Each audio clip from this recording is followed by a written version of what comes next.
you know, oil and corporations. They are, but they're all religious-based, too. So they're all about religion and oil and corporations. Could be, and sure. occasionally getting rid of the Nazis. Yeah. So my point is, well, the Nazis the Nazis was religious too. Look what they did to the Jews. So that brought religion in. Vietnam was religious because Diem, our puppet president, and our country brought 100 Christian Vietnamese down to the south to be the government. Well, the southern Vietnamese didn't like these religious characters from up north, so they then became the Viet Cong.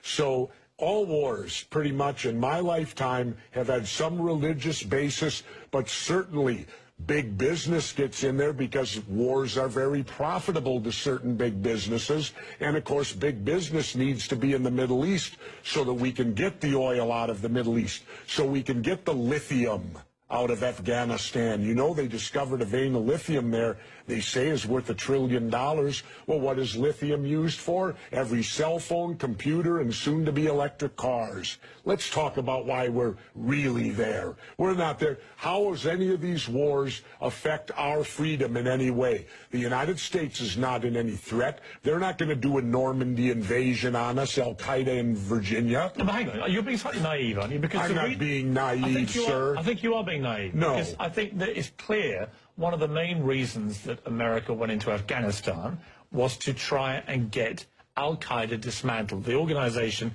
which committed the 9/11 atrocity. Really? Well, you don't think so? Well, how come Al-Qaeda put the heroin business out? They took all the poppy growers and stopped the production of heroin. What would you have done? Wait, now how much of that illegal heroin was propping up the international banks with laundered money, and when it dried up, the first recession happened? Well, now that we're back in there, we aligned with the poppy growers, and the heroin business is back up full swing again. I thought we fight a war on drugs here. All right, Jesse, Seems we're not so quickly like they did Lee Harvey Oswald. How quick they knew Lee Harvey Oswald killed Kennedy. Because the people who did it were identified and we knew who they were. Well, then why couldn't we have stopped them beforehand if they were identified and we knew who they were? It was a failure of intelligence. Everyone's accepted No, it wasn't. We knew before with Condoleezza Rice's memo on August 6th when it stated right in the memo, bin Laden to steal planes and run them into buildings. And more stuff is coming out now also, how much the Bush administration ignored the intelligence. It was almost like they ignored it because they wanted it to happen. Oh, come off it, Jesse. No, not oh, come off it. Wait a minute.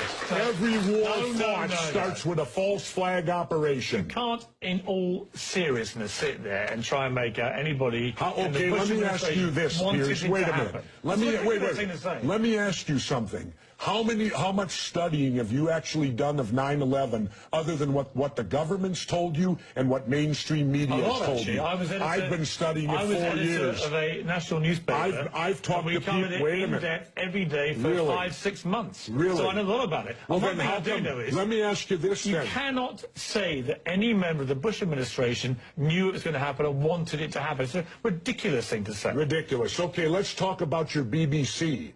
I have a tape of a BBC reporter broadcasting directly back to England talking about a third building has collapsed. World Trade Center Building 7 talks for 7 minutes.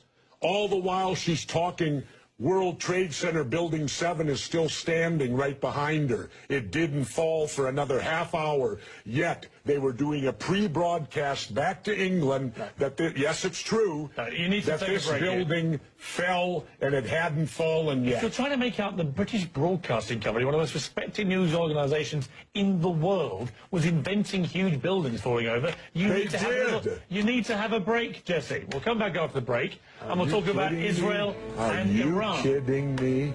This is a fact, my friend. You have about 9/11 and so on. Let's move on to... and the government only has a theory. Right, well, the government has... No, this is a theory. Their theory is 19 Islamic radicals armed with box cutters defeated our multi-billion-dollar air defense system, all while conspiring with a bearded guy in a cave in Afghanistan. That is exactly what happened. That's their theory. And you make some crackpot points. That's your opinion? Yes. How many people here think I make crackpot points? Yeah. One. How many think I make sensible points? You're in the minority, my good friend. You're the minority.